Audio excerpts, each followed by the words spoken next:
안녕하세요. 카모마일입니다. 오늘은 채식주의자를 말씀드리겠습니다. 이 책은 해석이 어렵지만 확실한 건 작가분이 감정선을 따라가야 작품이 잘 이해된다는 거고요. 그런 면에서 두 번째 연작의 화자, 영애의 형부가 중요합니다.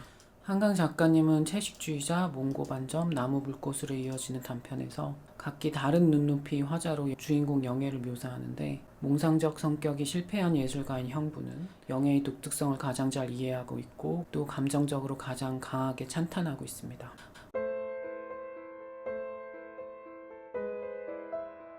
몽고반전 작품 말미에서 영애랑 형부는 둘 다 정신병원에 강제 입원되는데, 그때 형부는 이런 생각을 합니다.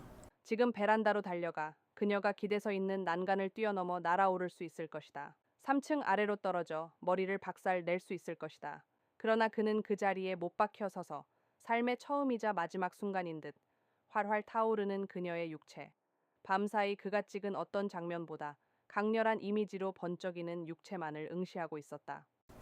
죽어도 좋다는 건데 실제로 뛰어내리려다가 응급요원이 제지를 받고 실패를 합니다. 형부를 이렇게 미치게 한 것은 강렬한 이미지였고, 그 이미지는 처제 영애의 몸에 있는 몽고 반점으로부터 시작이 되었습니다.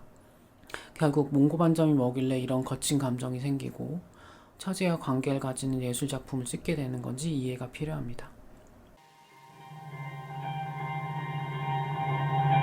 몽고 반점을 성적인 페티시즘으로 생각할 수 있지만 작가분의 의도는 아닌 것 같습니다. 형부는 영애의 몽고 반점을 실제로 처음 보고 이렇게 생각을 합니다. 반점은 과연 엄지손가락만한 크기로 왼쪽 엉덩이 윗부분에 찍혀 있었다. 어떻게 저런 것이 저곳에 남아 있는 것일까? 그는 이해할 수 없었다. 약간 멍이 든 듯도 한 연한 초록빛의 분명한 몽고 반점이었다. 그것은 태고의 것, 진화 전의 것, 혹은 광합성의 흔적 같은 것을 연상시킨다는 것을, 뜻밖에도 성적인 느낌과는 무관하며 오히려 식물적인 무엇으로 느껴진다는 것을 그는 깨달았다. 어떤 쉬운 욕망에 관한 것도 아니고 동물적이지 않은 태고의 초록색 흔적이라고 생각을 합니다. 즉, 일상에서 볼 수 없는 충격적인 영감이고, 그게 예술 작품을 만들려는 집념으로 이어졌다고 할 수 있습니다. 형부가 몽고 반점에 꽂혀 있다면 영애는 꽃에 꽂혀 있습니다. 그녀의 말에 따르면 이런 꽃 그림은 나쁜 꿈에서 벗어나게 하는 해독제 같은 것이었습니다. 첫 번째 촬영 후에 형부는 영애에게 전화를 하고 꽃을 지우지 않았느냐고 물어봅니다. 그때 그녀는 이렇게 말합니다. 이렇게 하고 있으니까 꿈을 꾸지 않아요. 나중에 지워지더라도 다시 그려주면 좋겠어요. 영애가 고기를 먹지 않게 된 것은 도사와 피에 연관된 꿈을 꾸면서부터인데, 몸에 그려진 꽃은 힘든 환상을 없애주었던 거죠. 이렇게 마술 주문처럼 몽고반점과 꽃은 형부와 영애를 각각 움직였습니다. 이런 이미지가 투영된 실제 예술 작품이 있습니다. 일본의 작가 쿠사마 야요이인데, 이분은 물방울이나 호박을 소재로 여러 설치 예술품을 만들어냈습니다. 그녀에게 호박은 단순한 음식이 아니라 혼을 달래주는 역할을 했는데요.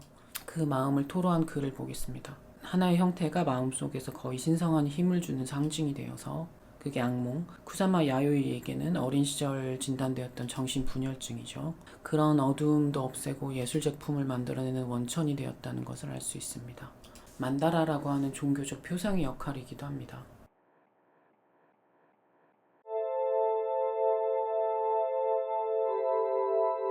형부는 영애의 남편보다도, 언니인 이네보다도 영애의 특이한 지점을 잘 이해했습니다. 그건 두 사람이 보통 사람과는 기쁨을 느끼는 통로가 아주 달랐기 때문에 있어서 행위 예술을 통해 교감했다고 할 수 있습니다. 형부가 기쁨을 느끼는 부분을 먼저 보겠습니다. 고압 전류에 감동되는 감동이라고 합니다. 보통 사람은 어떻게 저렇게 큰 기쁨을 저런 행위로 느낄 수 있을까 할 겁니다. 거기에 대한 답은 형부도 영애도 그동안 보통 사람이 겪지 못한 바닥이 깊은 고통을 느껴왔기 때문에 거기에서 벗어나기 위해서는 특별한 통로가 필요했다고 말할 수 있습니다. 특별한 고통을 특별한 기쁨으로 상쇄시킨 거죠. 형부가 영애를 묘사한 부분을 보겠습니다.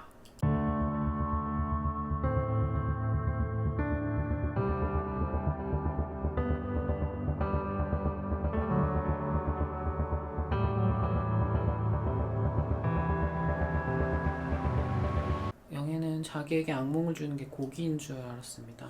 그런데 꽃에 감화되고 나서는 실은 그게 자기 뱃속에서 올라온 거란 걸 깨닫습니다.